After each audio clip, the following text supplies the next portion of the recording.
Hello. ଆଜ୍ଞା hello. Sir. Hello sir. हाँ जो मु सार सहित कांटेक्ट कर से जॉइन करिए बोलतो ଆଜ୍ଞା।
ये वेट करो सार जॉइन करछंदी।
ये तुम्हारा कोर्स रो फुल फॉर्म टा कौन एटा? हेलो, आज्ञा सर। ये जो कोर्स टा तुम्हारा फुल फॉर्म टा कौन? बीईजीसी रो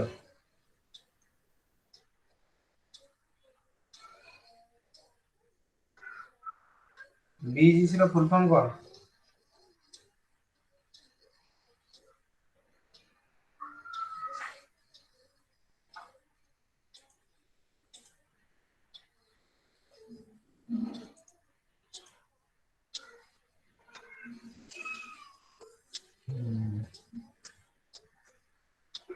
तुम्हारे सुबुची ना? हेलो, सुबुची ना नहीं? ये सर सुना जाଉଛି। ये जो बीईजीसी तार फुल फॉर्म टा कौन? सर आइडिया नहीं सर एथि। जान ना? No sir.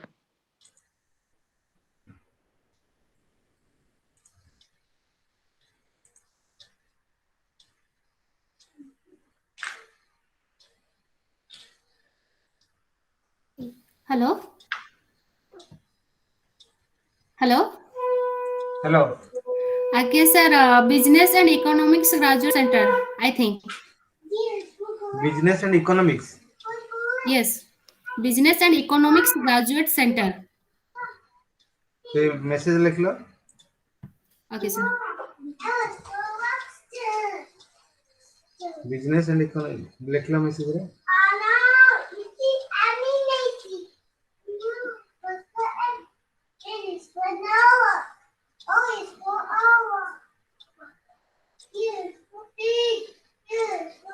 Someone मोबाइल दे।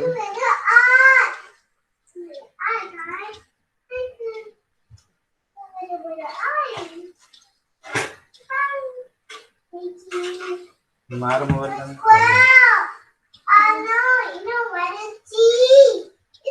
ताको नहीं लो साड़े।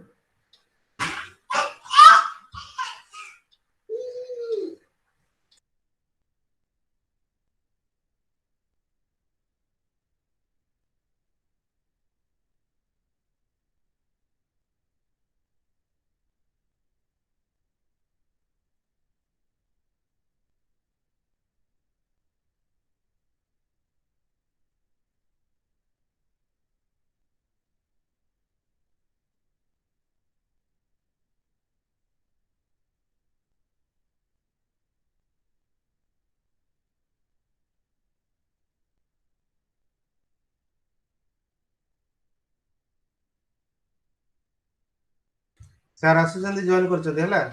टिके वेट करो। आज्ञा।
ତମର ଏତିକି ପିଲା ଅଛନ୍ତି ହ୍ୱାଟ୍ସଆପ୍ ନମ୍ବର ତାକୁ ଜଏନ୍ କଲନି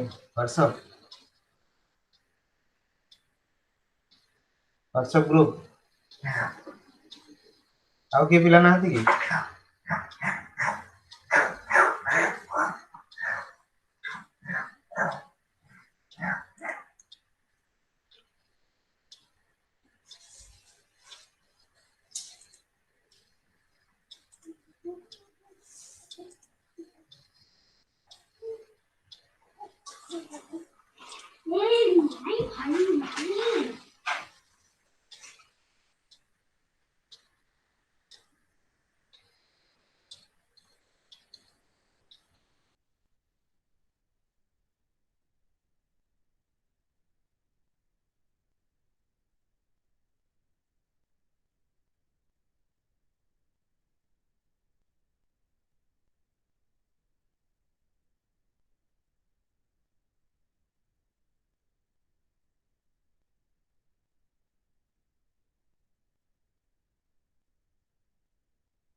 ସାର୍ କ୍ଲାସ୍ କେତେଟା ବେଳେ ଆରମ୍ଭ ହବ sir?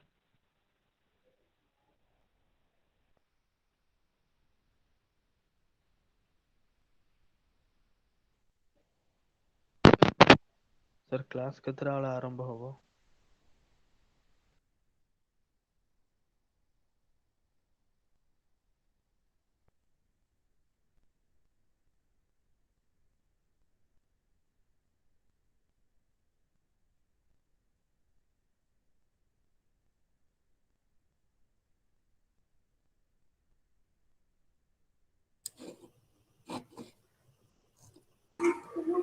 Hello.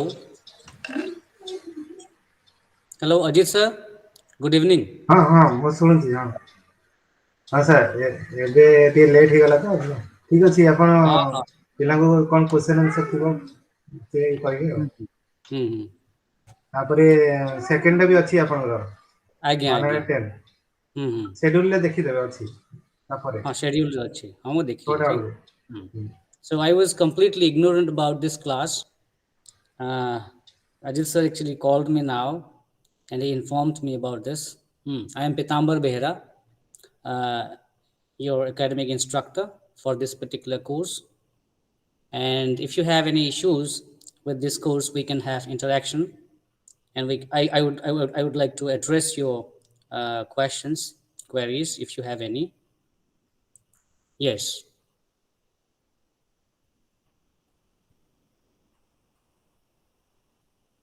So we have around 6 participants here.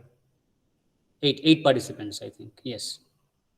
So we have 8 participants here. Ajit sir? Hello हाँ ପିଲାମାନେ କିଛି କହୁନାହାନ୍ତି କାହିଁକି ମାନେ ଅଛନ୍ତି ନା ନାହିଁ हाँ ମୁଁ ଲାଇନ୍ ଅଛି କୁହନ୍ତୁ ନାଇଁ ନାଇଁ ପିଲାମାନେ ଅଛନ୍ତି କି ନାହିଁ ଲାଇନରେ ପିଲାମାନେ ସବୁ ଲାଇନ୍ ଅଛନ୍ତି ହଁ ହଁ हेलो ହଁ Hello, sir. Good evening. ପିଲା ରେସ୍ପଣ୍ଡ କର ଟିକେ Good Hello, sir. evening, Good sir. evening. Good evening good evening Sir, actually, personally, I don't have Good any evening, sir. knowledge about this course, sir. Please guide us a little bit about it. Okay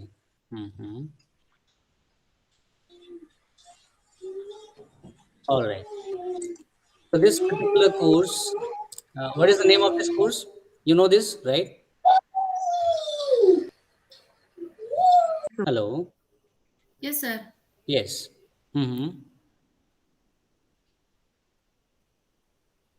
hello are you here British romantic literature, sir. British romantic literature yes so you see in this particular course we'll be talking about the romanticism as a movement okay or romantic movement so generally you see when we talk about the very term that is romantic or romanticism or being romantic you tend to talk about love right okay so Yes, sir. when we yes so when we talk about love is of two types by the way so far as romanticism is concerned love for nature one natural manifestations that we have and also love in general that we perceive as romantic so when we are talking about romanticism we are talking about romanticism as a movement as a literary movement okay so for example if we talk about this particular movement then we emphasize on subjective feelings when we talk about romanticism okay because your subjective feeling is given primary importance all right whereas the objective feeling is not given any importance here in this romantic movement okay so romanticism is a movement is a literary movement which was precursed by actually romantic poets like william wordsworth we have coleridge we have Keats, I mean John Keats, we have Percy Bysshe Shelley, right?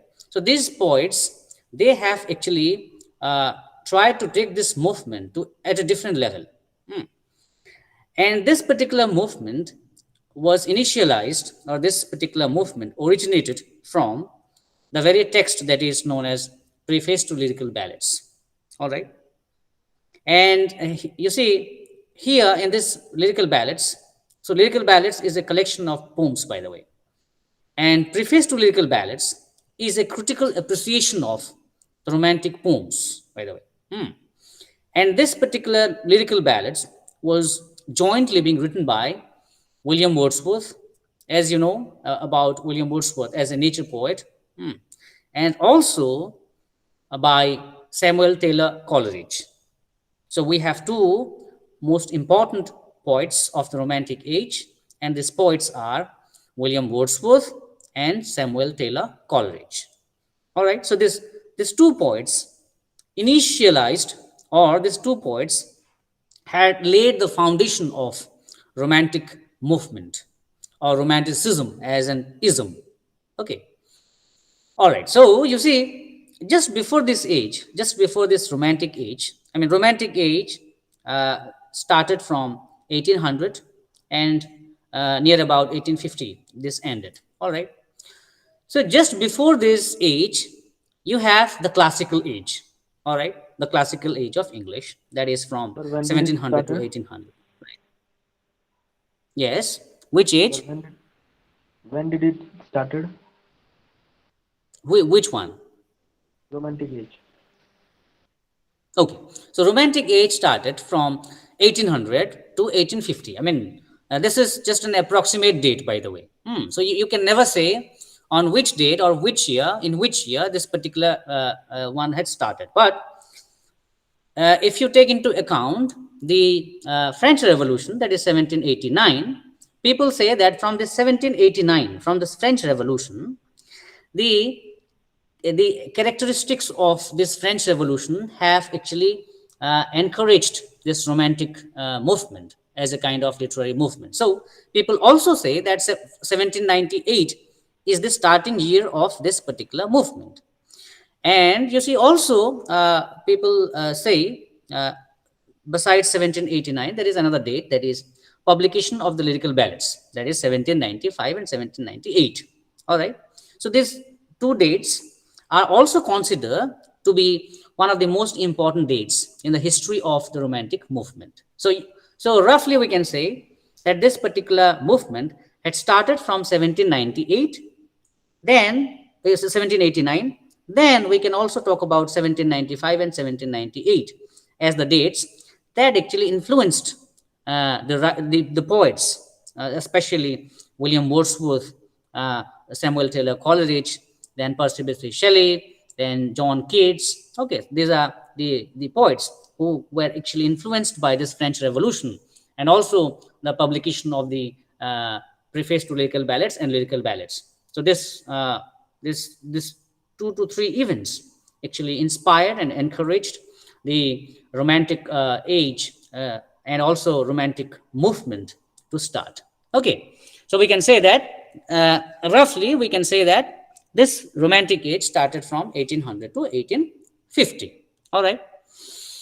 So before knowing about this Romanticism as a movement, we need to also know about this classical age from 1700 to, you see, 1800. And during this period, you see, the emphasis was on reason. R-E-A-S-O-N means logic. So reason was given primacy, logic was given primacy, rationality or thinking, your thinking or your cognitive skills, those are given primacy, all right, during this classical age. Besides, classic literature was given importance. Classic literature, like you see Dante, Boccaccio, right? You see, you have writers like Ovid, writers like Virgil. Okay, so these classical writers means writers like the Greek and the Latin. Okay, so the Greek and Latin writers were given much more prominence. So they were followed by these people, people like, you see, Thomas Edison, Alexander Pope during the classical age. That is why this particular age is known as a classical age. All right, in the history of English literature. Okay, from 1700 to 1800 last. So during this period, you see, reason was given importance, one. Second one, rules were given importance, rules. So, for example, language was quite flamboyant. All right. So rules were given prominence. And you see, if you take into account Milton, John Milton, you will get to know that John Milton also followed this classical poets and writers. And Milton's language was quite inspired by these classical poets. Okay. So, for example, Dante, Boccaccio, Petrarch, Virgil, these were actually being followed by writers like Milton, even in a different age, although. But we will find out that Pope, Alexander Pope, Thomas Edison, Jonathan Swift also. These poets and writers, they actually followed rigorously the classical poets and writers. Okay. Besides, language was quite flamboyant. Flamboyant means which is quite of higher order. Okay, so language was quite sublime, flamboyant. All right. So these three characteristics of the classical age are quite important because the next age, that is the Romantic age, is just a reaction against the classical age. All right. So So in the classical age, objectivity or objectivism was given much more prominence during the classical period, during the classical age. On the other hand, on the contrary, sorry, you will find out that the romantics or the romantic poets, they emphasized on, you see, subjectivity, as I told you already. So language was made quite simple, right, in the romantic age. Because in the classical age, language was not quite simple, quite difficult, because they used to follow all the classical poets and writers.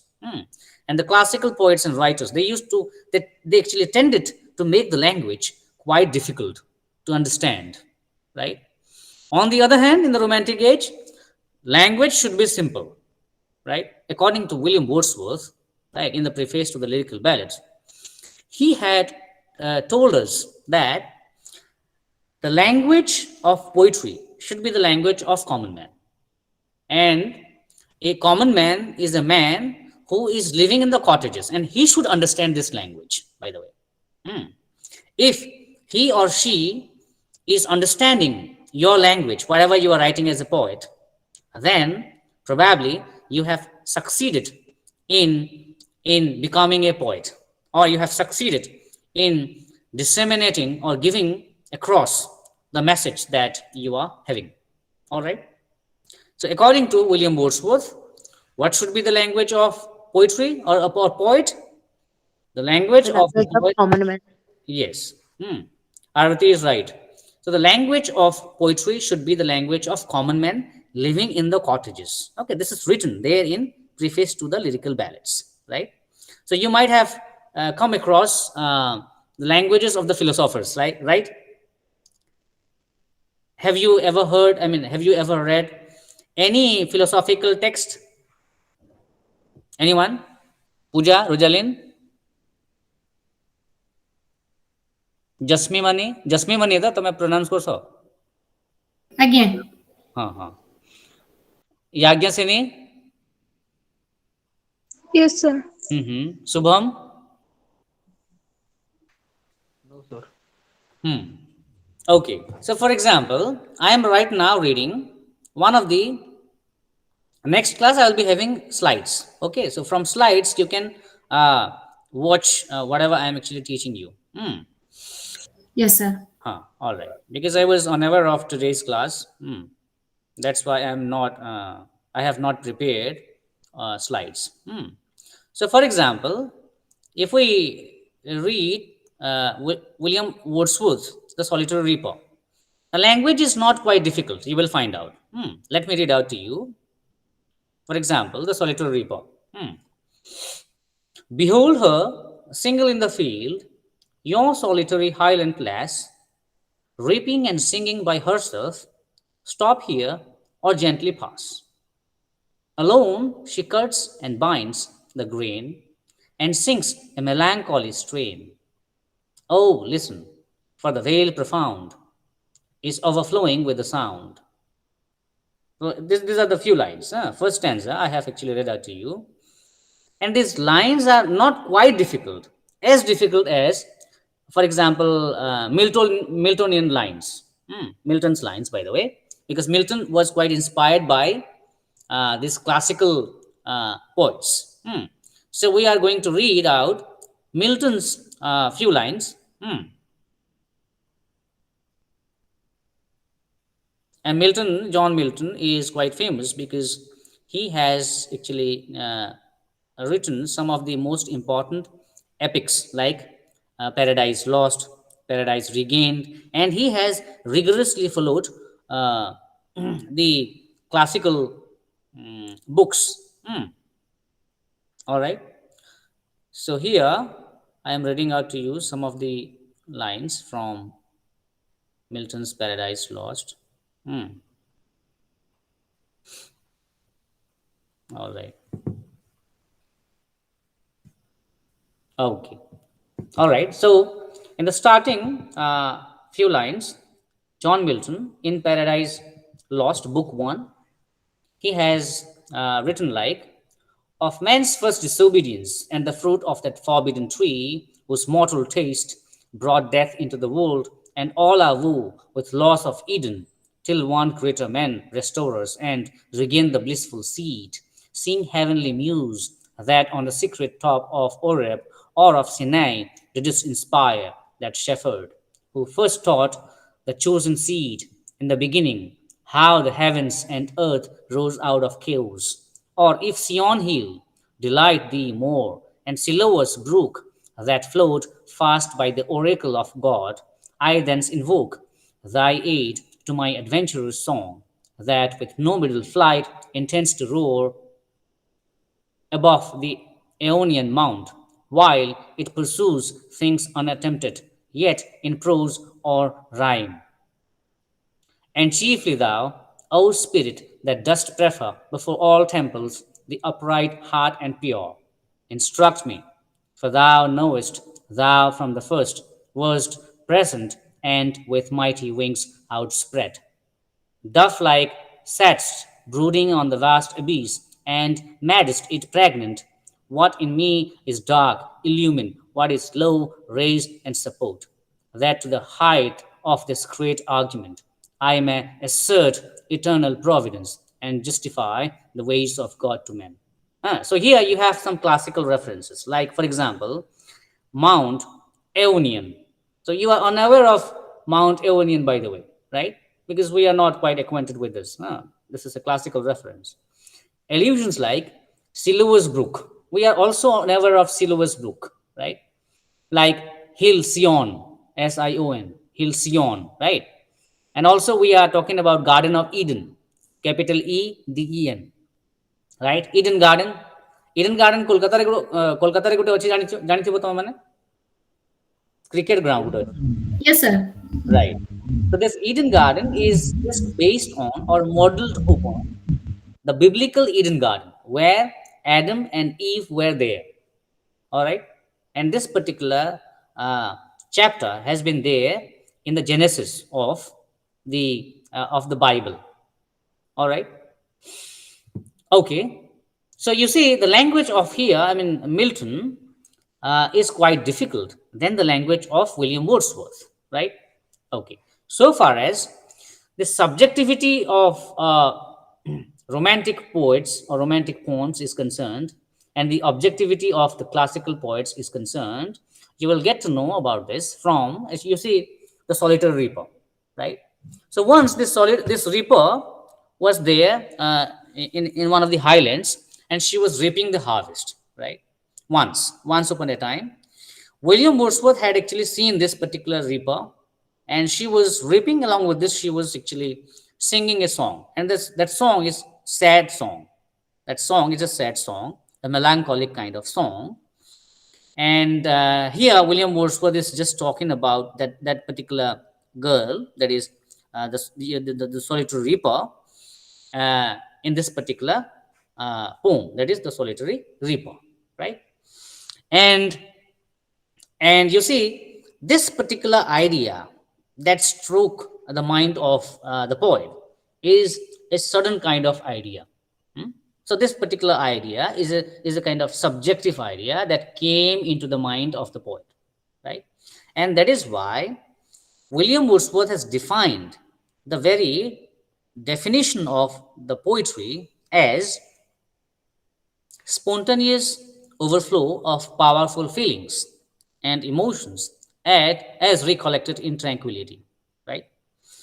So according to William Wordsworth, poetry is a spontaneous overflow of powerful feelings and emotions as recollected in tranquility. So, for example, one of the incidents has inspired you, has motivated you, and you have come to your home.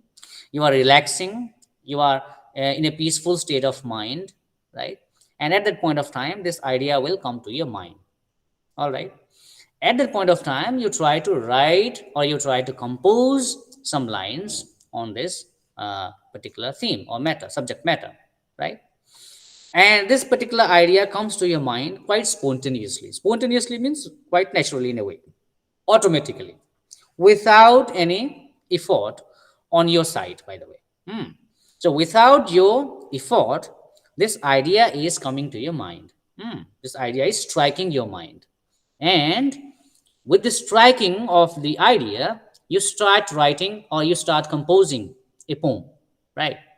And this is quite natural, quite spontaneous, quite automatic, right? So that's how subjectivity is defined, so far as the feature of romanticism is concerned, right? Objectivity is when your own subjective feelings and emotions are not given primacy. Okay. So your subjective feelings and emotions are not important. Rather, you can talk about the universal aspects of life, right? Okay. Universal aspects, not subjective or individual aspect of life. You will talk about the objective aspect of the world, not your own, rather about everything, everybody that is surrounding you. All right. So this is another aspect of the romantic age, or another characteristic of romantic age, right? Okay. So you see, uh, so we will talk about the British Romantic poetry in general, and we'll be discussing about William Wordsworth. We'll be discussing about uh, Saint Coleridge, Samuel Taylor Coleridge, and John Keats. Along with John Keats, we'll be also talking about Percy Bysshe Shelley and a few of the poems that have been prescribed in your syllabus. We are going to read about those poems, by the way. All right. Are you there, everybody? Yes, sir. Yes, sir. Sir, Yes, sir. Okay. Yes, sir. Huh. So, what did we discuss now in this class? Who can About the recap? Romanticism era. Yes. About the Romanticism era, Romantic age was about nearly about 1800 to 1850. From the French Revolution, the characteristics have encouraged Romanticism. Before that, we have to know about Classical age, that is about 1700 to 1800 AD. Classical literature was followed by objectivity, and the language was harder than Romantic age. John Milton followed the classical poets in their language. Uh, in the classical era, emphasis was given on reason, on rules, so the language was harder than the Romantic age. Yes. William Wordsworth, P.B. Shelley, John Keats are some of the poets of Romanticism era. Sir, I remembered from the class this little bit, sir. Okay. Good. So, Arati has recapitulated the today's class quite well. We should appreciate her, by the way. We Thank you, need to sir. appreciate her. Everybody, where are you all? Yes, we need to be interactive. Okay. So in my class, I mean, be it offline or online, I want my students to be interactive. All right. So it is not going to be a traditional kind of classroom, right? You might have experienced that traditionally teachers, I mean, do not give chances to the students, right? So in my class, it doesn't happen, by the way. I give chances, I give opportunities to my students, right? All right. So since I was not quite prepared for this particular class, that's why I could not present you slides, right? So from tomorrow onwards, whenever I have my class for you, I will be providing you uh, PPTs and also other handouts, right? I would request Ajit sir to make one group for you for this particular course. Ajit sir, are you there? They Probably. are left, sir. Okay. Okay. All right. So I will call him personally. sir, what do And you mean by PPT? yes, Subham. Sir, what do you mean by PPT? PPT means PowerPoint presentation. All right. PPT means PowerPoint presentations, right? All right. PPT and other handouts, right? So I will be sharing with you other handouts as well. Or if I can, you have given your email IDs, right? Yes, sir. Oh, okay, all right, all right. Sir, I have a query. Can I ask? Yes, yes. Sir, in this test, I mean, in this block, we have the characteristics of Subham, the can you poets. mute yourself, Subham? We have to Okay. read about the poets, sir. Hmm. Uh, can we get there some poems? Some poems. Yes, sir. Yeah, sure. Yeah, I'll be sharing with you. Don't worry. Hmm. I'll Okay, be sir. sharing That with will you be William Wordsworth. Like, for example, in today's class, I told you about the solitary reaper. Hmm. yes, sir. So we have William So hard Wordsworth. copy of that has with us. I'll be sharing with you. Hmm. Okay, sir. Thank you, sir. So we have William Wordsworth, The Solitary Reaper, Tintin Abbey, Ode on Intimations of Immortality. Then we have Daffodils. We have a lot of poems, by the way. And William Wordsworth. Okay, because William Wordsworth is one of my favorite poets. And you see, so far as John Keats is concerned, John Keats also has written odes like Ode on Grecian Urn. This is one of the most important odes. Similarly, like Percy Bysshe Shelley has written Ode to the West Wind. And in Ode to the West Wind, there are very few popular lines of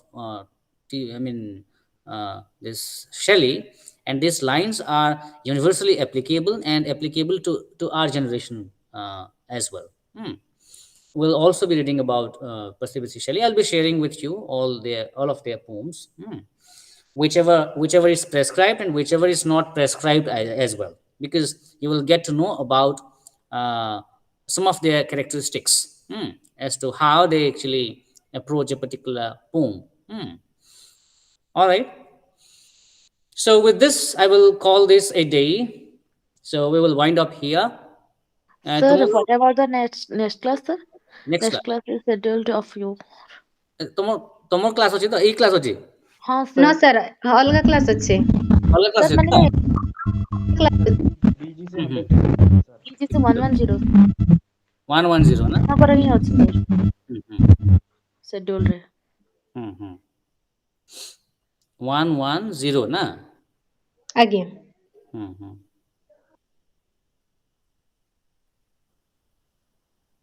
ହୁଁ right 110 okay 110 ରେ କ'ଣ ଅଛି ତମର କୁହ ତ? Sir, British literature 19th century. ହୁଁ British literature 19th century. ତମ ଆବାଜ କ୍ଲିୟର କାହିଁ ଆସୁନି ତମେ ଟିକେ ଲାଉଡଲି କୁହ British literature of 19th century sir। ହଁ British literature of 19th century ନା ୟେସ୍ ସାର୍। ହଁ ଆମେ ସେଇଟା ହିଁ ଡିଲ୍ କରୁଛେ ଆମେ first half of the 19th century romantic age ହେଇଗଲା ଆମର ତାପରେ ଆମର second half of the 19th century ରେ ଆମର ଭିକ୍ଟୋରିଆନ ଏଜ୍ ଆସେ ଭିକ୍ଟୋରିଆନ ପୋଏଟ୍ରି ଆସେ ଓକେ ऑलराइट तो आम फर्स्ट हाफ रे आम 19th century British romantic as रे आम रोमांटिक एज को पढ़ा माने फर्स्ट रे फर्स्ट 50 इयर्स रे नेक्स्ट 50 इयर्स रे आम पढ़ा आमर विक्टोरियन एज को ठीक अच्छे अच्छा okay sir. so here we will also be talking about Victorian age all right धीरे धीरे आम इंट्रोडक्शन रु आगको आगको जीवा है जेहेतु आम रोमांटिक एज ऑलरेडी अच्छी first half of the 19th century second half रे आम विक्टोरियन एज पढ़ा okay so in this class तुम को जिनस अच्छी मत कह तो ना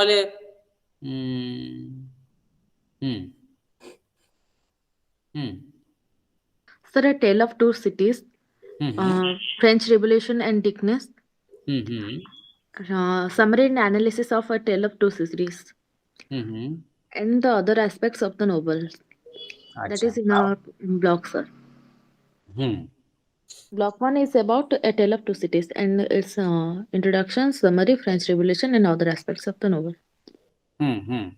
तुम रोमांटिक पोम अच्छी ना रोमांटिक लिटरेचर अच्छी in general Literature touch, sir.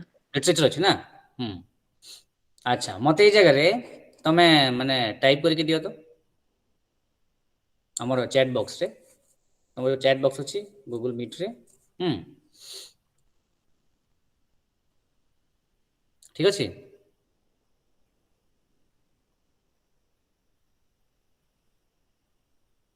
मैं चैट बॉक्स से दियो हाँ ए टेल ऑफ टू सिटीज अच्छा ଆଉ କ'ଣ କ'ଣ ଅଛି?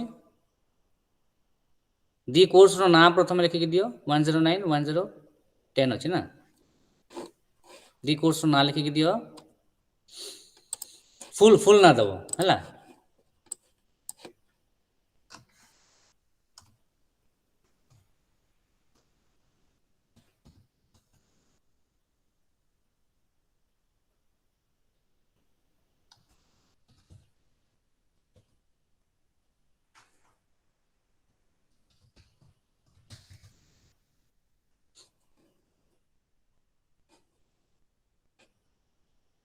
ଦେଲ? 109, 10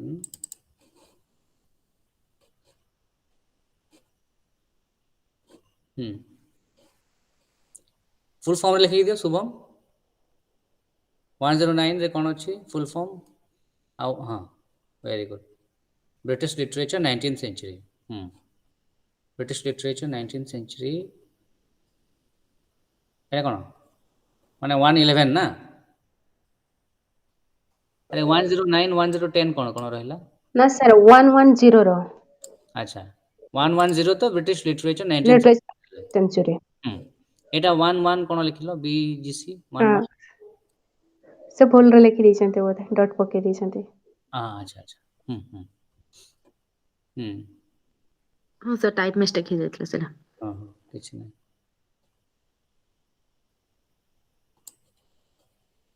ତମେ ସମସ୍ତେ ଲେଖୁଛ? ଆଚ୍ଛା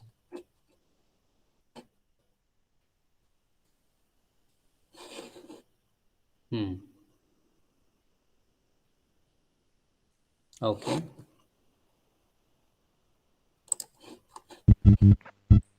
Sir, British literature or British literature 19th century.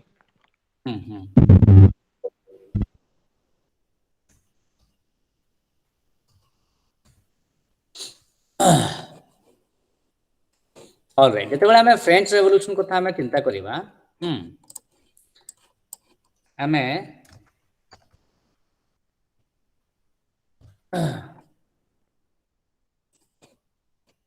ଯେତେବେଳେ ଫ୍ରେଞ୍ଚ ରେଭଲ୍ୟୁସନ କଥା ଚିନ୍ତା କରିବା, this particular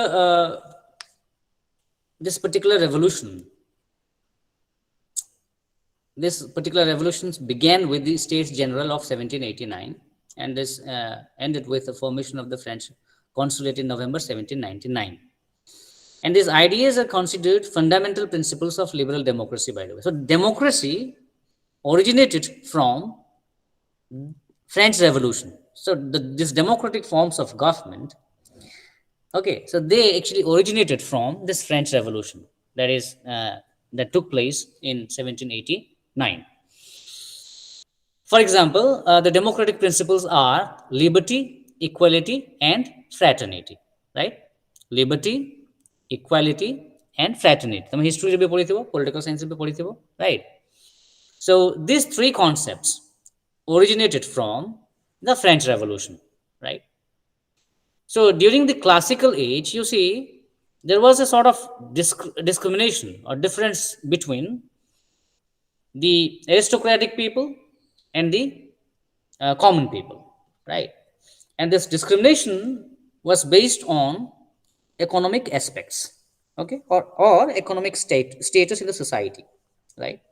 And this discrimination was caused by the Industrial Revolution, by the way, that took place during that era, from 1750 onwards. So from 1750-60, you see, Industrial Revolution took place in Europe, right? This Industrial Revolution created a fissure in the society, a gap in the society, economic gap in the society, right? And this economic gap created a sort of strife between the capitalist people and the lower class people. And that's how, you see, Marxism also originated. And you see, this Marxism also talks about the minimization of gap between the rich and the poor, between the capitalist and the proletariat people, right? And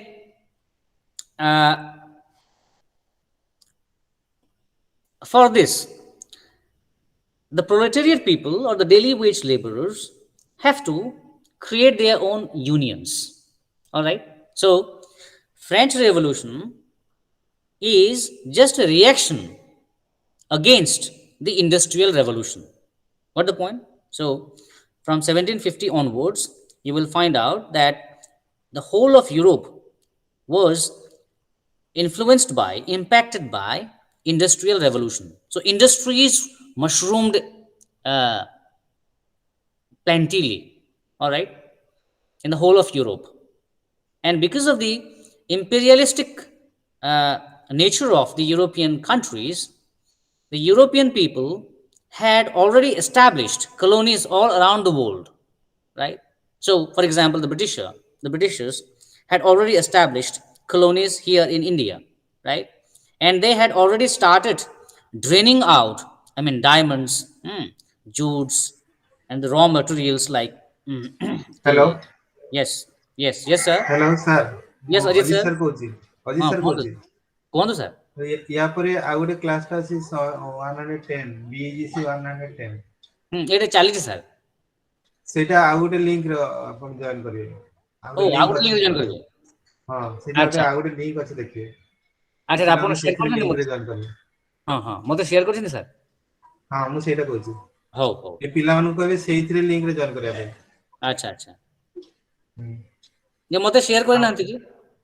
ହଁ ମୁଁ ଗୋଟେ share କରିଛି ନା ଗୋଟେ time ଟେବୁଲଟା ପଠେଇଛି ଆପଣଙ୍କୁ ଆଉ ପଠେଇଦେବି କି ଏବେ ଓହୋ ପଠେଇ ଦଉଛି ଆପଣଙ୍କୁ ସେଇଟା ମାନେ ଲିଙ୍କଟା ହଁ ମାନେ ସେ ଅନ୍ ନାହିଁ ନା। ହଁ ଆପଣ ପଠେଇ ଦିଅନ୍ତୁ ଟିକେ। ସମସ୍ତଙ୍କ ପାଇଁ ସେଇ ଟାଇମ୍ ଟେବୁଲରେ ଆପଣ କ୍ଲିକ୍ କରନ୍ତୁ ସେଇଥିରେ ଯିବ ଆଚ୍ଛା ଟାଇମ୍ ଟେବୁଲରେ, ହଁ ଆଚ୍ଛା ହଉ ଠିକ୍ ଅଛି। ହଁ ସେ ଟାଇମ୍ ଟେବୁଲ ଉପରେ ଅଛି ଲିଙ୍କଟା ହୁଁ, ତ ଆଚ୍ଛା। ପିଲାଙ୍କୁ କହିଦିଅନ୍ତୁ ହଁ ପିଲାମାନେ, ମୁଁ ତୁମକୁ ଗୋଟେ ଲିଙ୍କ ଦେଉଛି ହେଲା, ଏଇ ଜାଗାରେ ସେୟାର କରିଦେଉଛି। ସେ ପିଲାମାନେ ଜାଣିଛନ୍ତି ସେଇ ଲିଙ୍କରେ ଇଏ ଜାଣିଛନ୍ତି? ତମେ ସେଇ ଲିଙ୍କରେ ଜଏନ୍ କର ସେଇଥିରେ ଅଛି 110 ସେଇ ଲିଙ୍କଟା ମୋତେ BEGC ସେୟାର କରିଦେବେ ଚାଟ୍ ବକ୍ସରେ ପିଲାମାନେ, ଏଇ ଜାଗାରେ। 110 ରେ ଜଏନ୍ କର ହୁଁ। ଆରତି ସେୟାର କର ତ ଏଠାରେ, Yes, sir. ଏଇ ଚାଟ୍ ବକ୍ସରେ ଆମର ସେୟାର କର, ତାପରେ ଆମେ ଏଇ ଜାଗାରୁ ପିଲାଙ୍କ ଯାଇକି ପାଖରେ ସାର୍ ଅଛି ସେଇଟା ହଁ ପିଲାଙ୍କ ପାଖରେ ଟାଇମ୍ ଟେବୁଲଟା ଅଛି ହଁ। ସେଇଥିରେ ଜଏନ୍ କର ହୁଁ, ଆରତି ସେୟାର କର, ତାପରେ ସେଥିରେ ଜଏନ୍ କରିବ ହେଲା। ହ୍ୟାଲୋ ହଁ ସାର୍ ସାଙ୍ଗେ ସାଙ୍ଗେ କରୁଛି ସାର୍। ହୁଁ ହୁଁ, ତ ଏଥିରେ ଲିଭ୍ ହେଇଯାଆନ୍ତୁ ହଉ ଥ୍ୟାଙ୍କ ୟୁ ଯାଜ୍ଞସେନୀ। ଠିକ୍ ଅଛି, ଏଠାରୁ ଲିଭ୍ କରିଦେବା ଆମେ ବର୍ତ୍ତମାନ ଆର ଲିଙ୍କକୁ ଯିବା। ଠିକ୍ ଅଛି, ହଉ ହଁ, sir. ହଉ।